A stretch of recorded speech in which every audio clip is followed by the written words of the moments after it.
Hello, everyone. Oh, this does work. Hi, folks. Welcome to Paris, to those from outside of Paris. How's everyone doing? All right, light enthusiasm, that's nice. I'm Reilly. I'm the host of a podcast called Overpriced JPEGs, moderating this lovely panel today about the Metaverse and the creator economy. I think it's called When Worlds Collide.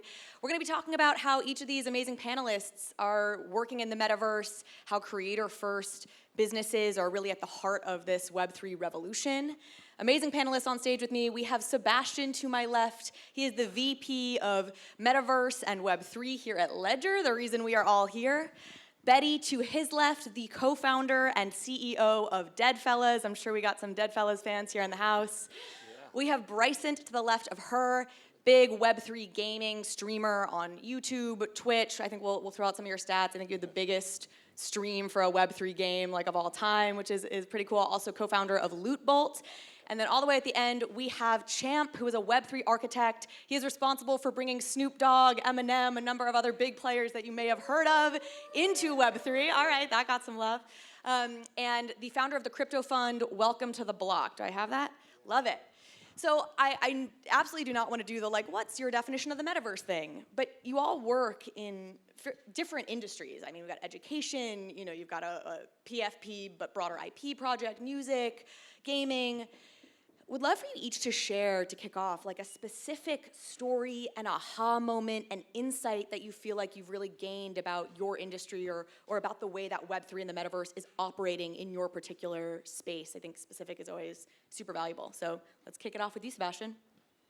Well, I mean, I think that, so I'm not going to give a definition of the metaverse, even though I love doing that, but I do I believe mean, that, if you're passionate about it, you can do it. But what I do believe is that we all have different ones, and that's fine. I think one of the things that's really important is the fact that it's interoperable, that interoperability piece is really, really key. The idea of being able to take whatever assets you have from one world to another. I think that that's one key thing. And then the other key thing for me is that it's not just this virtual, Ready Player One space, that it's really this mix between virtual and reality and all that stuff. So those are two things to me that matter the most. And as far as we're concerned at Ledger, I think our aha moment or the way that we really took on the metaverse was to work with Sandbox, and I know that you've worked with them also quite a bit. I was actually with them just now, and they showed me a picture of you because you went to their office yesterday, right? And the way that we approached it is we're thinking, okay, to onboard the next 100 million people into Web3, I think gaming is going to be a huge part of that. And we said, well, if people are going to go through that gaming portal to get to Web3, we want to educate them at that moment. And so we created this game called Ledgerverse in the Sandbox that 400,000 people have played. And the idea is to say, well, this is when to get them, right? And this is a haha moment for us, because the idea is that I think we're only at the very, very beginning of Web3 for sure, of the metaverse even more so. I think it's going to take a long time for technology to catch up and be able to do all the things that people are dreaming up. But you want to make sure that people stay safe in that environment, and that's what we wanted to bring to the game at the beginning.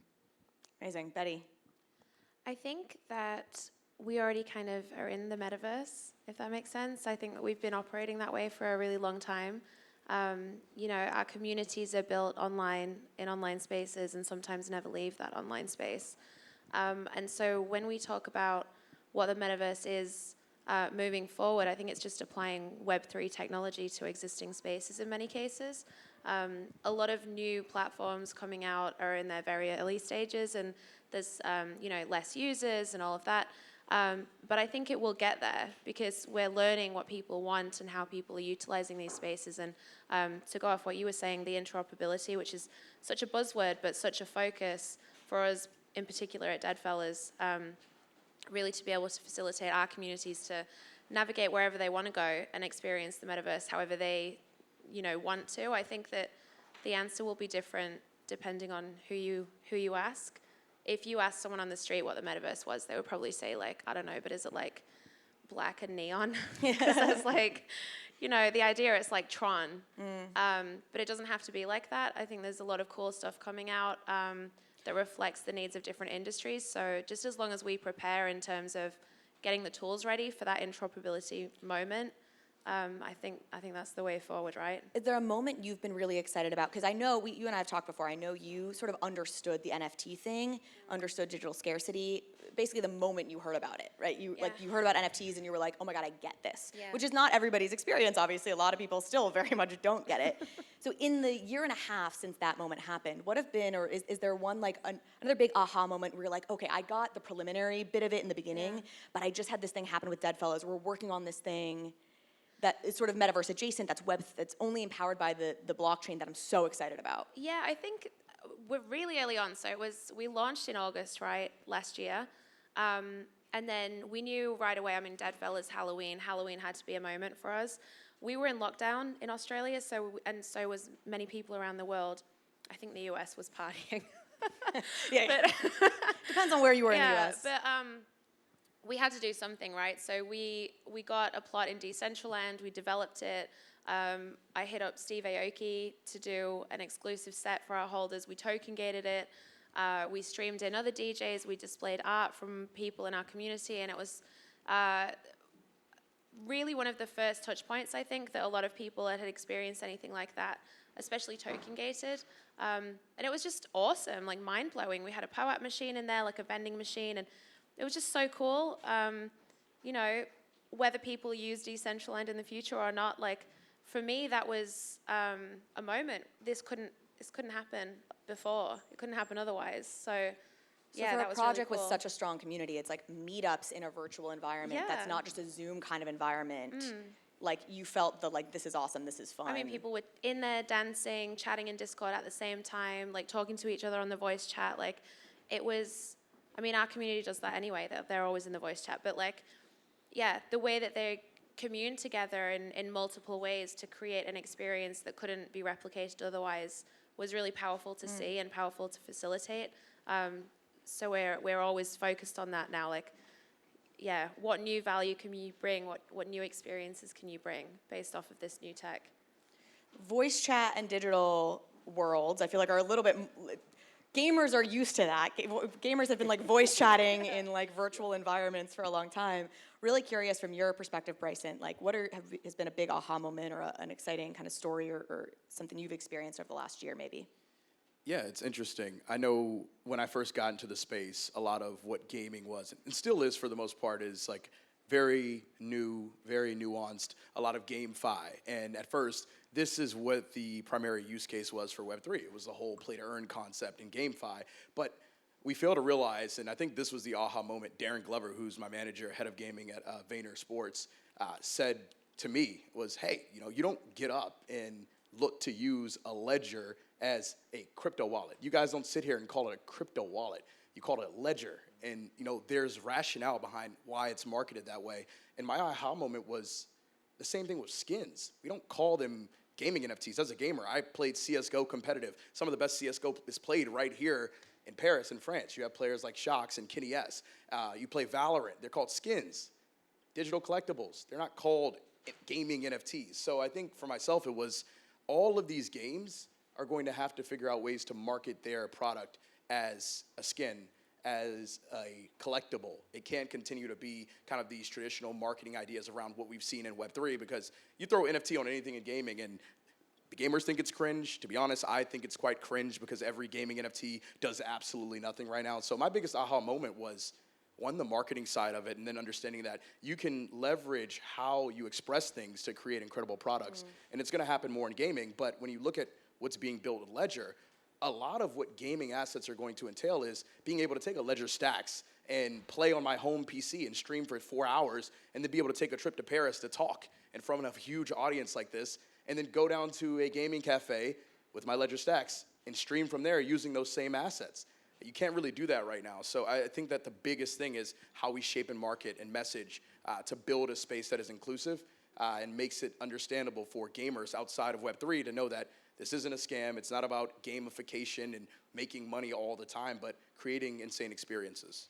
Do you think there are any games that are doing this really well right now that have been intentional about eschewing the word NFT, perhaps? I think there's some on the, I think we see that with Starbucks and Reddit and Instagram. They've all totally gone the other direction. But on the gaming side, who do you look up to on that front?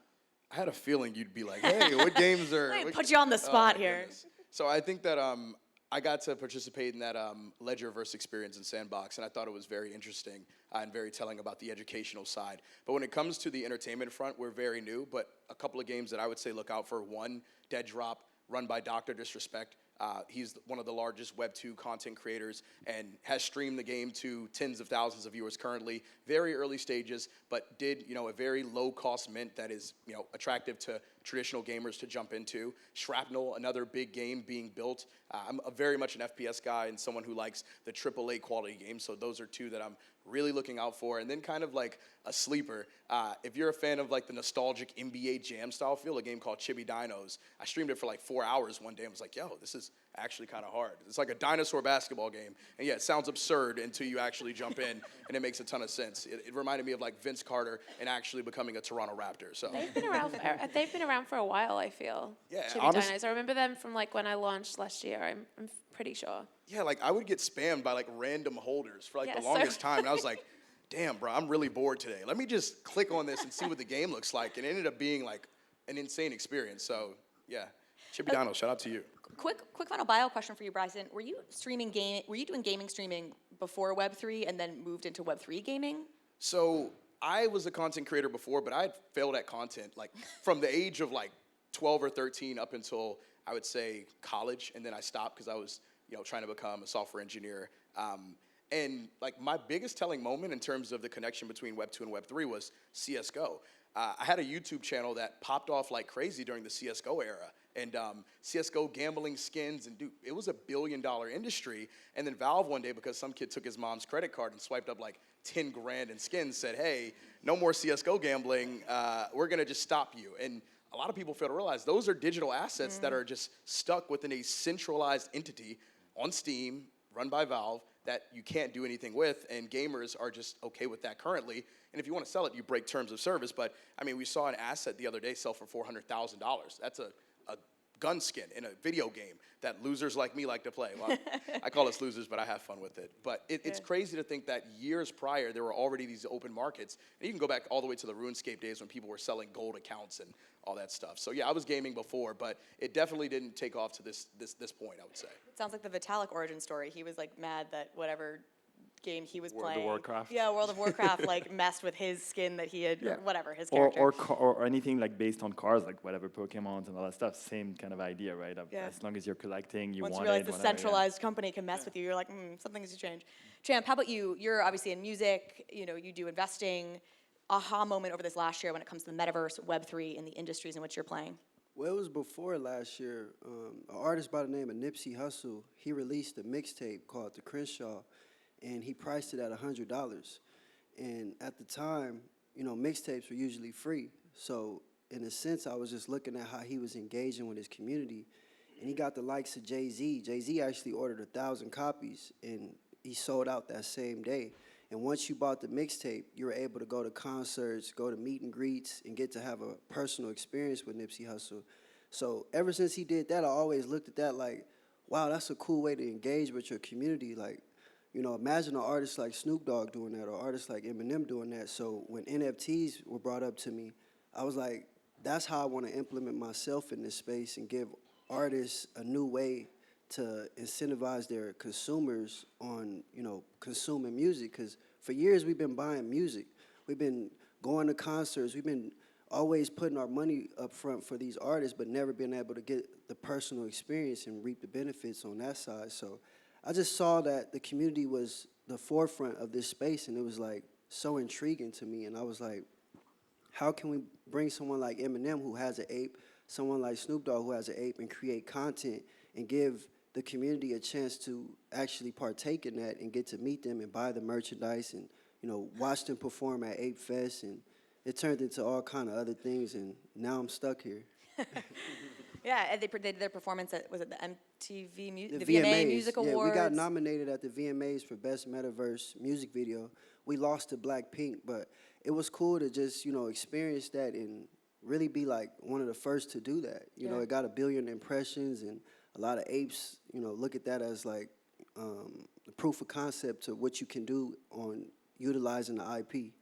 And like bringing two communities together, right? Like the ape community and the fan community of like the two rappers, right? that's Right, pretty cool. right. That's one thing that only Web3 can do in some ways. Yeah, because in a sense, we was just looking at our NFTs in our wallet, and we like, how do we make this a physical interaction? How do we put this in front of people so that they can care? And I think a way of mainstream adoption is through, the huge categories that's winning, like film, music, and gaming. So, we obviously understand how Grand Theft Auto works. We understand how Fortnite works.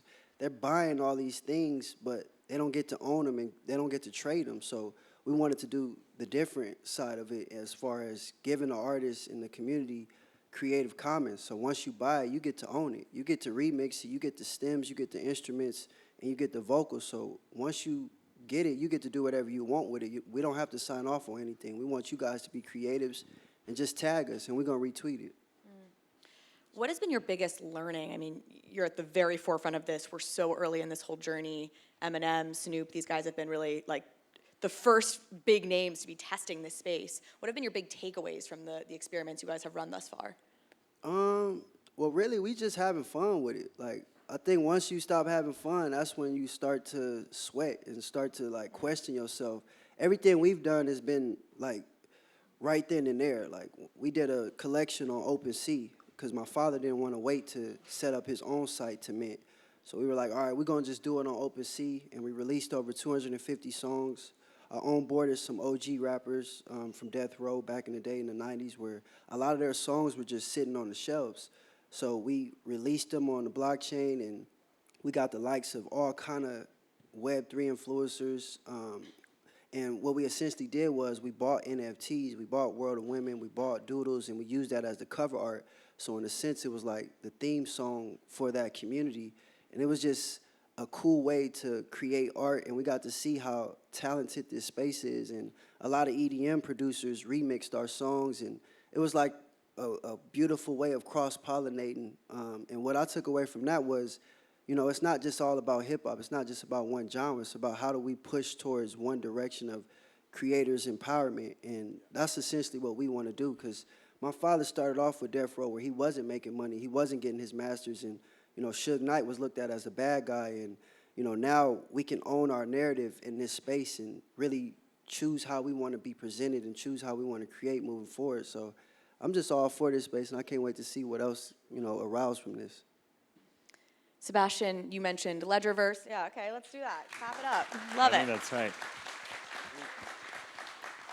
Brycent mentioned Ledgerverse. Can you dive in a little bit more about specifically what that is, what you're doing in the sandbox, and what you hope to get out of it?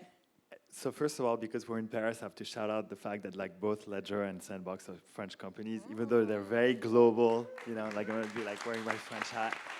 And I think it's great because I've worked for big American companies in the past. I worked for Amazon, I worked for Google. So being in a French company for me like actually means something. Even though we are what I see is that these companies are really truly global, right? Like France is only like a small part of our market.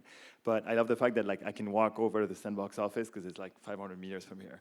But what I love is that I think that their concept is around helping people creating new spaces. They're giving you the tools, but then it's up to you to like do something creative. And we could have done something which would have been very much like what we do kind of like in Web 2 and be like, hey, let's set up a store in the Sandbox. Could have worked, maybe selling some nanos or now some stacks. But I think the idea was really to think through what can make sense for the people that are in that space that are really going to make them engage with Ledger in a different manner, knowing especially because like a lot of them are not going to know what Ledger is. So the idea was to say, well, hey, you can play this game, you can learn about what it is to like stay secure in Web 3. Every step of the way, there's 9 different chapters. You're going to get like a piece of an armor, and at the end, you're going to, when you've completed everything, you're going to have this shield, and this shield is an NFT. So you get like this reward. And what's incredible is that like I think about half of the people that started finished. It's not that hard, but still it takes some time. Like the first time I went out and did it took me a little while. Even though I think I kind of knew what it was about, but I think it's a really good lesson for us, and it's a lesson that we want to share with when we talk to potential partners or brands that haven't had that experience. To say, don't think about, and I think that that's something very true of the metaverse, right? Like, I think we as humans want to kind of replicate always what we see in our normal world into this virtual world, when that's the whole point is like to do something totally different, right? I think we all picture aliens with heads and arms. Aliens probably don't have heads and arms. They probably are like, whatever, like something that we cannot even fathom. And I think it's the same thing here. Like, we're given these tools that allow us to like build something totally different. Why are there benches in the metaverse? Nobody needs to sit in the metaverse, right? And there's benches there. So, like, you have to, I think that really like pushes like creativity to like another level, and that was, and I'm not sure we're there yet. It was like a first step, but the first step was to say like, let's not do what we would do otherwise. Let's do something different. Do you think that's why they had no legs in the meta? Exactly. The meta thing, and they were like, we released legs. We released legs. I love that. It's a big deal. How do you think about educating folks who are already in this space to get their security hygiene up, right? Like something like maybe in the sandbox here, say why you should use Ledger, why that's important, versus educating people who are not even fully in Web3 or only curious about Web3. Like, where is your responsibility, or how do you think about that as Ledger? What we see a lot of is that we and Ian says that all the time, like people start caring about security when they get wrecked, and it shouldn't be that way, right? So that's kind of like the idea. So like before you even jump into Web3, because to get into Sandbox or a lot of these games or Decentraland or whatever, you don't need to own any ETH or any Bitcoin or whatever, or any NFTs. So this is the moment to like get people to understand that, yes, if you go into that space, it means like a lot of freedom. It means having access to a lot of things that don't exist otherwise, but also means that you have this responsibility to, be self-sovereign and like, really watch out about, what you're doing. So we feel that we have two things, and this was said yesterday for the ones who are already here, but this idea of saying like Web3 will only reach, 100 million or 1 billion people when it gets easier to use. That's one, and I think Stacks really addresses that, and once it's secure. And so we feel that the DNA of the Ledger is linked to security. So let's get security out there as soon as possible, as early as possible in the onboarding process, not until like people like get stuff stolen from them. I think that's kind of like the idea. Sebastien, I love that you said that. So Spotify releases 60,000 songs a day. And you see all the time, you see artists complain about their music getting leaked. And yes, they complain after they get wrecked, but what do you think the solution is for music when it comes to all these huge artists who's been working on this art for 12 to 24 months? It's similar like to Ledger Stacks. Imagine you guys got leaked 2 weeks before Ledger opened. Yeah. It'll be a smack in the face. So what do you say to the artists that are, going through that? It's kind of obliterating in a sense. But like, what do you mean when they get stolen what from Spotify? Their music gets leaked a lot. I don't even know how, but it's like you hear that every time when an artist drops an album. It's like 2 weeks before the album is released, 2 or 3 songs are leaked out. That used to be the case. Yeah, exactly. But that's been around for like a long time. You heard all the stories of like guys on a plane losing a hard drive and then like whatever their album was on there, etc. Right.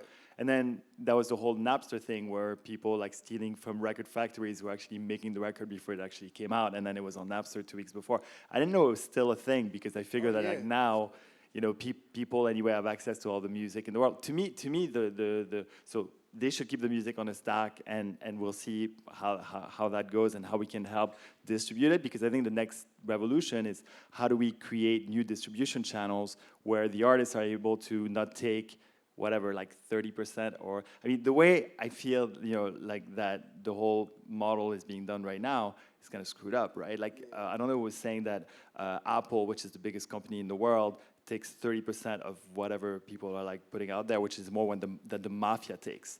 When the biggest company in the world has a take rate that's bigger than the mafia, we have a bit of a problem in our, in the way that we do things.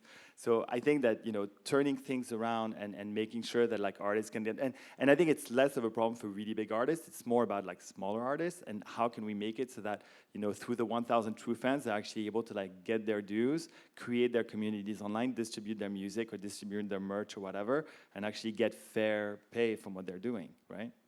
I'd like to ask you, because this is I posted about the stacks yesterday, and I saw a bunch of people under my Twitter post that are like, why would anybody want to take a hardware wallet and walk around with it and have a nice little screen, because then people can steal their stuff a lot quicker. Of course, people not understanding how security works. Right. But The ironic thing for me was these are the people that want mass adoption but fail to realize for mass adoption to happen, it should be something that sits in your pocket as easy as your iPhone. So what do you think about the whole idea of, oh my goodness, the people that think that because this product's going to sit in your pocket and you're going to be apparently, quote unquote, flaunting it around. I don't see anyone who walks outside with their credit card and just flaunts it like, hey, I have People a will flaunt Amex. it. That's There are the two- whole. there- People will flaunt it.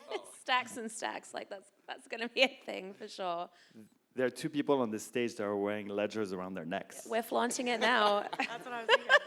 Mine has no ETH on it, though. Neither does mine. But I think it goes back to education, right? I mean, going back to Ledgerverse or whatever else that we can do, I think it's about educating people about how it actually works. That, you know, yes, if you have your 24 words in your back pocket and your ledger around your neck, then you're doing it wrong. That's for sure. But otherwise, you're pretty safe. And if somebody like takes away your ledger, as long as you have your 24 words, you can just buy a new one and have access to your coins. So yeah. I think that everything that we're saying, all just it starts with culture, right? So like when you like, how do we get people to see that and the real use case of it, or how do we get people to understand the context in gaming or in music? It's like we need to actually do those things. And I really align with what you were saying with encouraging creators to create around the IP. That's exactly what we've been building that for like the last year. So it's all well and good to give someone the IP rights to use their Deadfellaz, but most people, like if you asked me to make an animation, I couldn't do that.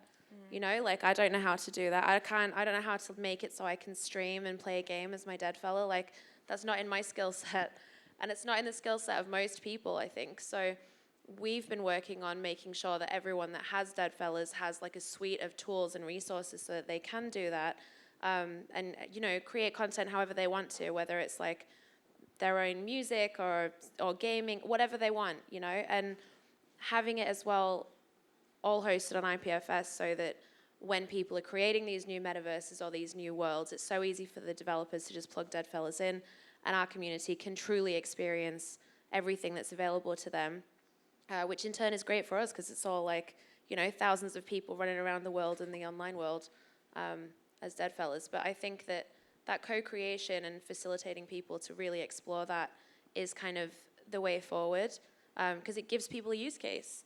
People will see people like you doing this, right? And be like, holy shit.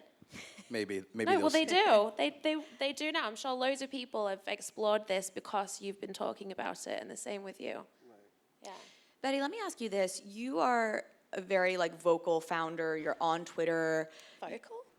You, Betty, and are sort of in many ways a face of Deadfellaz, if not the face of Deadfellaz. As we talk about the creator economy, and we see these shifts of Kim Kardashian launches a private equity fund, and I think probably every private equity person in the world like would have wanted to go into that deal with her because she's so powerful. Like, do you think it's important for these Web3 businesses to have sort of an individual who's a spokesperson who's out there? Like, is the individual now like kind of imperative, even if you're a brand? I don't think that there's a right or wrong answer to that. I think that it depends what the intention of the brand is. So for me, it's like I went into this intentionally wanting to provide a use case for IP use, right? So I've branded my digital identity around the Deadfellaz that I have, and I use that as sort of a gateway to doing all of the work that I do. I did that wanting to showcase that other people can do that too, and they do that. Across all communities, you see, you know, people buy their PFP. They come up to you at a party like, I'm sorry, I don't know who you are, and then they show you, and you're like, oh my god, yeah. You know. I think it's very necessary for brands to have a voice and a mission and an intention. I think I was just talking about this morning, but to try and appeal to everyone is just a fool's errand. It's a dilution of a brand. There is no brand identity there, in my opinion, in that situation. So.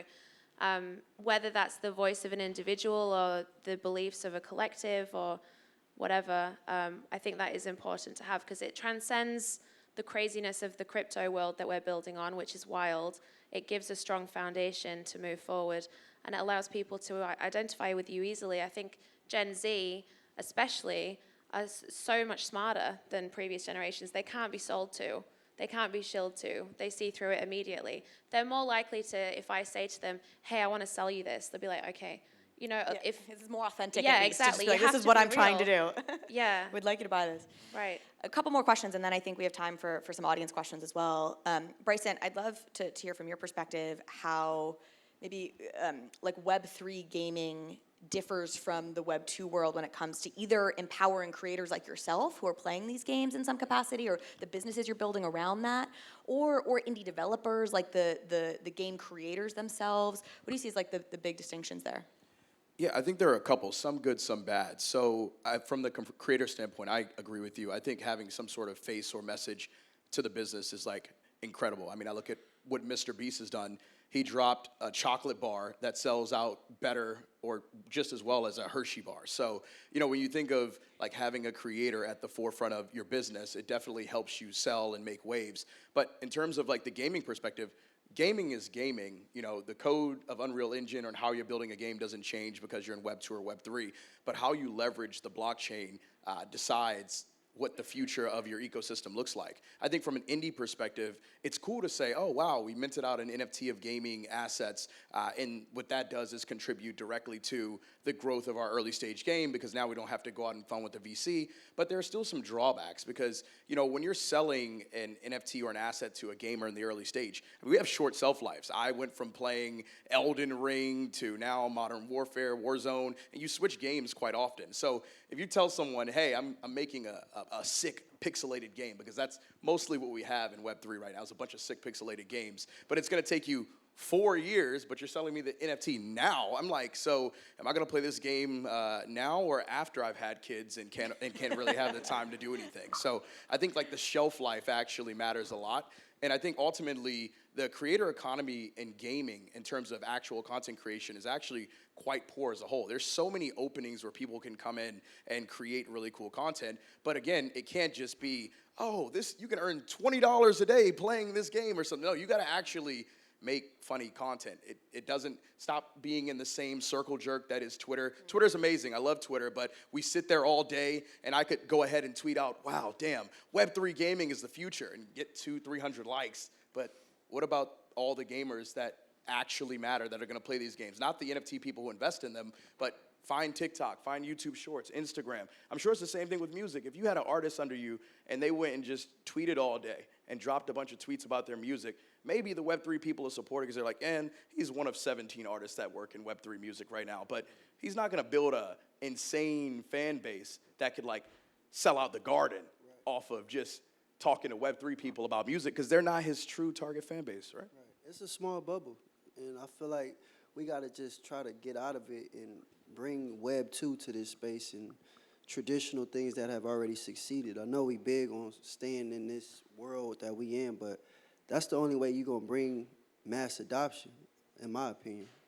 Champ, last question, and then we'll go here. I know you wanted to talk about, and you're doing a really cool partnership with Tezos to find artists around the world. I think you guys have $1 million committed to be deployed to work with folks globally. Can you speak a little bit to that, and then we'll turn it to the audience? Yeah, I just felt like, you know, I was helping all these artists that are already mainstream, that already have millions of followers, and in a sense, I'm like, what about that small artist from Philadelphia, or that small artist from over here where nobody's, you know, talking about? He don't have those same resources as a Wiz Khalifa or a Eminem or someone like that. So I partnered with Tezos, and, you know, we are definitely going to be funding a lot of artists and giving them the resources to create on the Tezos blockchain, just because I feel like if a small artist gets a $20,000, $50,000 check to create, that's going to go so much further than Eminem doing something with the apes, just because it's relatable and it's close to you. And a lot of raw talent are in places that don't have the spotlight, you know, which is how all these artists are like came up. Like Eminem is from 8 Mile.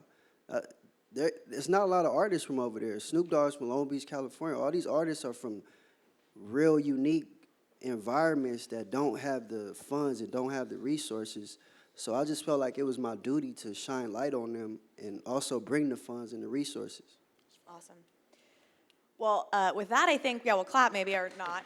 And we'll turn it over to audience questions. Is somebody, I was told we could do this. All right, we'll just call it out. Go ahead, you. I You think, can repeat the question. yeah, I can repeat it. Oh, we got a microphone here. All right, we're making it happen for you. Sorry, I picked somebody back there. Got the mic on standby.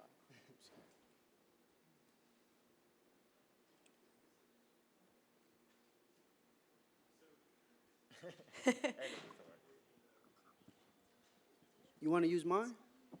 Yep. You can. If We you can say it loud hear enough you. and I hear, we'll repeat it back for the audience. My question is, when it comes to graphics on Metaverse, my personal impression is that it doesn't look very good at the moment. Yep. Especially when I go, like, when I see the graphics of the Decentraland, and when you see Zuckerberg's project on the Metaverse, it has recently done a lot of research. So I think that to create this mass adoption, we need to create something that looks familiar to people and creates engagement. So I'd like your opinion to know how can this be solved somehow, and your current assessment on what it looks like today. For me, So the question is, he feels like a lot of the graphics in the metaverse don't look so hot. Decentraland, Zuckerberg's metaverse, etc. How can this be solved? And that's sort of critical. It needs to look good for mass adoption. I think What are these panelists' thoughts on how time, to solve it? right? I don't have the answer, but I'm gonna just say this. I feel like as a society, sometimes we get so comfortable what we used to, but we got to understand this is still the infancy stage, and technology is always inclining. So we just got to be a little bit patient for it to get to our standards of what we used to, or even past our standards. But I believe the technologists have definitely paved the infrastructure. Now it's up to the creators to innovate on top of what they built, which is the foundation. that's it. So it's like we're in the 90s and you're playing like a PS1 game. Yeah. And like, you know, I would go back and play those PS1 games because I love them. But like, it's that. Yeah. It's just time. Like we're learning how to develop on new tech, and that takes a while. It does, and I think that, you know, when you take the example of like the Travis Scott concert in Fortnite, which like the game is actually beautiful, etc. But the big headline was, wow, 12 million people in Fortnite. But that wasn't the case. It was only like a bunch of rooms of 50,000 people because the tech with it was like, bandwidth rooms and like everything. 100 people. It was like tiny rooms. 'Cause It you was could not even you 50,000 You in a cannot room. stream right now in a game to 12 million people. And Sandbox, the way that it is, using voxel technology, etc., feels pixelized and very, to me, it looks actually quite nice, but it is kind of like childlike, if you will. But that's because that's the only way that they can do it right now technologically, because the bandwidth isn't there, because the computing power isn't there, because we don't have quantum computing yet, but we will, right? And when you look at, like, if you look at the advances that have happened in AI in the past 6 months, you're like, okay, this is going very quick. So yeah, patience, and we're not even gonna have to wait that long. I think like back to your like Preparing. Mm, Preparing, exactly. getting things ready for that. Exactly, like creating, because the engagement can work at whatever level. So let's create the engagement. I'm with you, bro. I mean, I stream 4 hours a day. I'm not even going to sit up here. And I was using the words of my good brother, Stephen A. Smith. You look at Call of Duty. Call of Duty is box office. You look at what some of the stuff is we got in the metaverse, it's on the bench. So we do have a ways to go. I think pixelated worlds are going to be prevalent in some cases, because you look at Minecraft, and a game doesn't look all that great until you skin it, you know what I'm saying? But there is a thing of like, we're kind of early, but we also need to set higher standards. I mean, people were selling tokens out, and they were selling assets out in video games, and the game would be a straight line looking like it came out of Atari. And shout out to Atari. They did that like 50 years ago, but it's 2022, about to be 2023. So it is a thing of I think the big gaming companies are waiting for a lot of folks to potentially also get wrecked before they come in and say, all right, let's save the day again. But We've I seen feel them turn around real quick, though, haven't we? Like Xbox said absolutely no to NFTs, and then now, you know, they think about And other sides, but they're not Pixel and Improbable, who powers their other side back end, is doing some really, nice. We got an Improbable person here. Go ahead, in the orange sweatshirt. Sorry, I'll get to you now. Yeah. Hi, I want to speak from the game side. Actually, I'm a player. I'm a Call of Duty player. We've got a Call of Duty player here. I'm a Call of Duty player. I want to know Oh, excuse me. Hello. I want to know something. Actually, Progress already. We have working mics. See how fast it goes? In 2 minutes. Gotta be patient. Actually, I want to know. Actually, I'm a player. If I play, like I said, a Club Duty game, actually, my items. Can I play the items on another games or the skins? How it's gonna work actually with the game? Well, I know the term of interoperability is like really huge, and probably the closest we have to that is when you look at Fortnite, them bringing in different IP from different, I would say, organizations across movies and pop culture, which is really awesome to see. I think that Call of Duty is probably okay with them. They're fine keeping that closed off ecosystem. With their 800 million they did in Yeah. like 3 days for their, yeah. Plus, I think it would be weird to take a Call of Duty gun with the way it looks and have it like in Apex Legends, which looks completely different. But Betty, you were telling me like the whole idea of taking Deadfellaz and then putting it in a different environment and using those same capabilities. So interoperability definitely has a important piece. Yeah, so any one of our holders can have their token and then go into any environment of which we've facilitated a new iteration of that Deadfella. And that is with the intention of being able to go through any world where whatever, setting that you want to be in, to give true freedom to that person. I think you will start to see that with things. I think there may be a gun that is transformed into different versions of itself so that you can take it. And that will be like the new version of brand partnerships, and you'll start to be like, oh God, there's a collab with this game and this brand, and they're also working with this game. And so I do see that being the future. I think the ownership of assets is an inherent part of the whole ethos of this space. So it seems logical that that's the direction that we're going in. I don't know that there's other projects that are doing that. I know that everyone cares about it. So, hopefully you see it from everyone else too. In the blue right there, I think we'd called. No, it stopped working.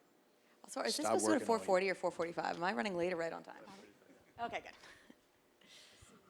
Ça marche? Ah, pardon. Hi, thank you for the roundtable, really interesting. So I'm coming from the gaming industry actually as well for the past 15 years. And what I've noticed so far, usually for a game, indie game studios specifically, they have to work on their community first. And earlier you said, I think, Bryce. Yeah. Brycent. Yeah, Brycent. You said that, it's who wants now to buy an NFT and wait until the game comes out. A few months ago, that was the business model. Basically, you have to sell NFTs, who mostly are perhaps the characters of your games. And during the time you have that community building, then you work on the game, and then you release the game, or you do a beta launch. That's what we've been doing with my company, and obviously it's difficult. As you said, people don't want to wait, and more now a lot of players are coming, so obviously they are going to look to the competition. What's your view, all of you maybe, what's your view on building a community that sticks to your game, obviously, or not the game you have yet, but your concept or your what you want to bring? Is it going to be always related to influencers? Because that's what I've seen so far. Yeah, I think to your point about the indie comment, I think there are some games in the indie space that are getting it right after selling NFTs, but more often than not, those fly under the radar as a byproduct of the horrible ones that sell and then you never hear from them again. Yeah. But I do think the empowerment of allowing people to have the opportunity to buy or sell is important. I think from the gaming community aspect, a lot of the bigger issues that I've seen games come across is they go so deep in building in Web3 to start, where they do most of their marketing exclusively on Twitter, where, everyone in Web3 is going to say, oh, wow, there's like 17 games that are being built right now, so we're going to champion you for, 10 minutes of fame. But a lot of where your biggest fans and supporters are going to come is that 15 to 30 second TikTok, YouTube, Instagram reel, because the discoverability on those platforms are higher, and finding ways to convert those users into people who join our Discord and into people that are interested in buying our in-game assets, I think is where the true point of escape velocity happens. Because ultimately, me and you could chat about this and we could settle in a Twitter space. And being someone who's quote unquote considered an influencer, we could sit on a Twitter space and talk about your game until we're blue in the face. Maybe we sell 20, 30, 100 NFTs, but ultimately that game could launch. Half of those people who bought that NFT might not even be someone who plays video games, and ultimately your business model is kind of fried because now you have so much value you have to add, but the initial money sold in NFTs doesn't provide enough to continue building the business, and if you're in a bear market, it might even be harder to raise money. So I think diving deeper on where your metrics are in platforms that are outside of Twitter or that are late to Web3 are going to provide you with more value and understanding, oh, if we've released this, game clip or this collaboration with an influencer, how many of those people are actually taking the time to go to our website? Or how many people are taking the time to, give us their email address so they can be left up to date and have more information on the game? I just think that gaming as a whole has gotten into like a deep cycle. And even NFTs, I think we're seeing it across the space. I totally agree. I've been saying this is sort of a litmus test. Like, if you're entering the space and you're still using the term NFT and you're only trying to sell to a Web3 audience, I'm going to take you less seriously than if you've dropped those terms and to me are clearly trying to sell to whoever your existing audience is. Like, actually have something that you're offering that's of value to people outside of Web3, and then your NFT program is actually going to work a lot better. So I think, I don't know gaming. Games released by major projects that did not do well because it doesn't reflect the audience or the community's wants or needs. Player rates are not next to nothing, and then that in turn then reflects on the value of the project at large. So it's like, identifying your audience and your niche. I think we've seen that kind of lock in this year a little bit.